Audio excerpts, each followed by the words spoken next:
4 years, the Lockheed Martin F-35 Lightning II, Gust Odi Astandan, was seen as the inevitable future for Western air forces, including Canada. Its stealth, advanced sensors and networked capabilities considered untouchable. The F-35 became a symbol of cutting-edge technology, promising to keep its operators ahead of any adversary. Its reputation for survivability and versatility made it the default choice for nations seeking to modernize their air fleets. But now, a surprising contender from Sweden, the Saab Jas 39 Gripen E, has forced a dramatic re-evaluation. This agile Nordic jet, once considered an underdog, is now making headlines and challenging long-held assumptions about what a modern fighter should be. The Gripen E, built for efficiency, adaptability, and electronic warfare, is challenging the idea that only stealth can survive in modern air combat. Its designers focused on making a jet that could thrive in contested environments, using smart tactics and powerful jamming to outwit opponents. Saab's advisors claim its sensor fusion and human-machine interface rival, or even surpass, the F-35s in some areas. The Gripen's cockpit is designed for intuitive control, allowing pilots to process information faster and make split-second decisions with confidence.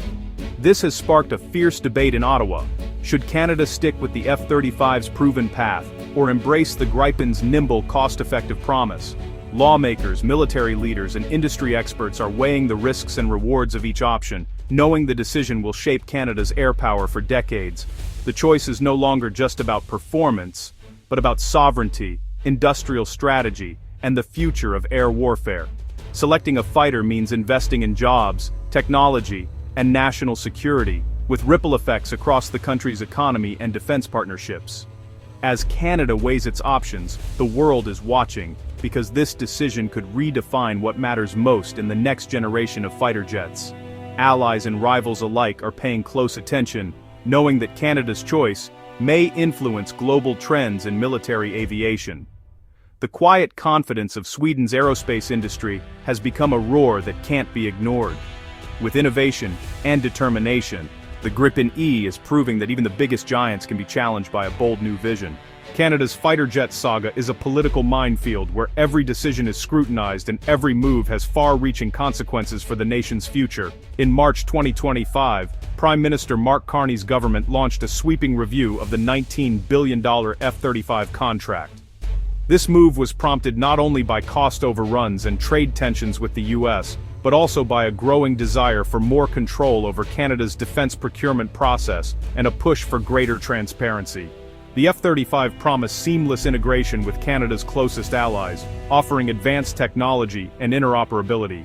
However, its ballooning costs and heavy reliance on a single foreign supplier have raised serious red flags among both politicians and the public, sparking heated debate. Enter the Gripen E. Saab's proposal includes domestic assembly and technology transfer, directly addressing Canada's concerns about jobs, industrial sovereignty, and the long-term health of its aerospace sector. This alternative is gaining traction among those who want to see more Canadian involvement in the project.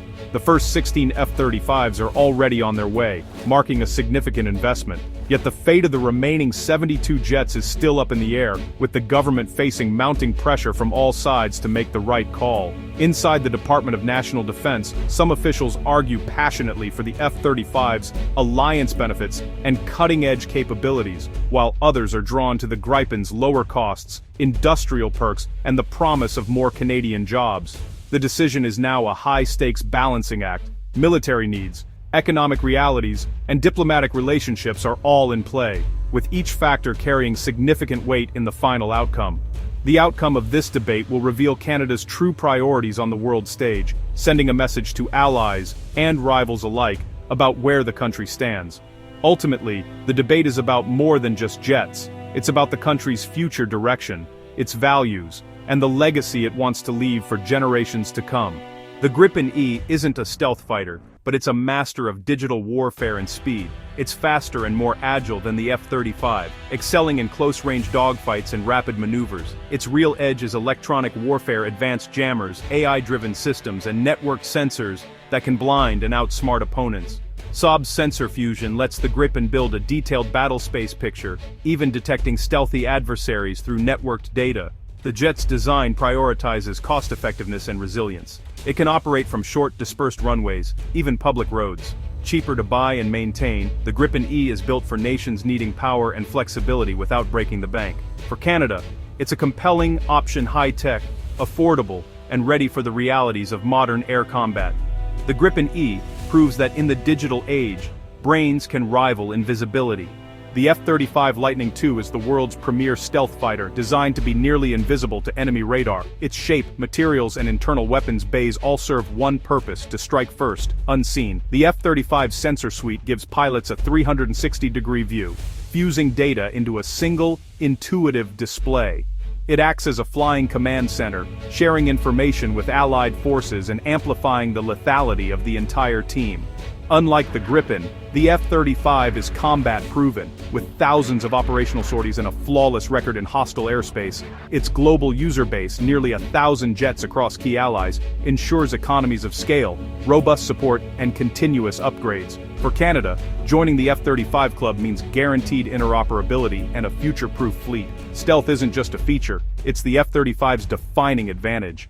The Gripen E and F-35 represent two radically different visions of air combat, each with its own unique strengths and strategic advantages. The Gripen is faster, more agile, and boasts a longer range, ideal for dogfights and rapid response. Its design prioritizes speed and maneuverability, making it a formidable opponent in close combat situations. The F-35's philosophy is to avoid close combat altogether, using advanced stealth technology and sophisticated sensors to strike before the enemy even knows it's there.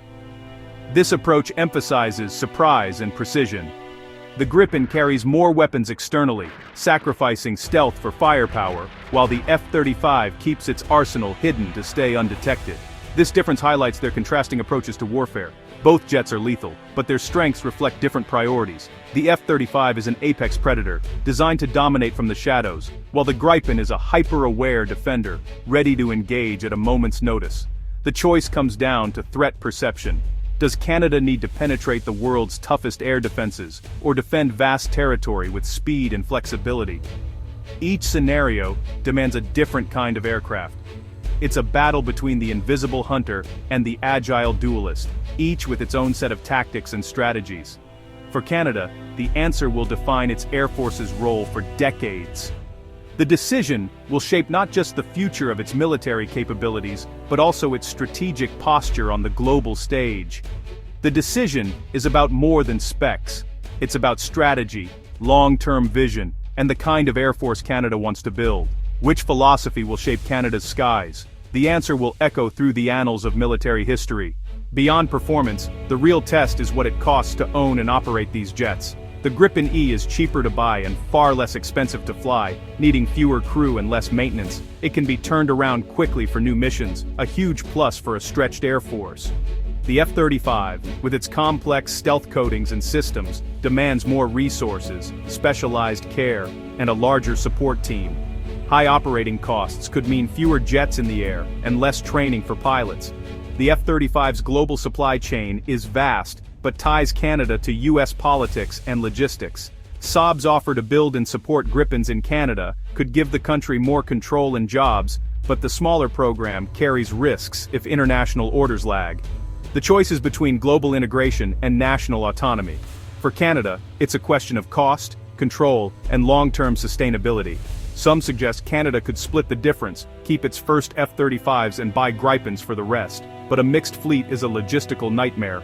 2 training pipelines, 2 sets of spare parts, and double the maintenance headaches. The RCF already faces shortages of pilots and technicians. Adding complexity would stretch resources thin and hurt readiness. Deploying a split force overseas would be even harder, with interoperability and support challenges at every turn. The F-35 and Gripen are built for different missions and networks, making seamless cooperation difficult. Senior officials warn that a divided fleet would be more expensive, less efficient, and less effective than sticking with one type.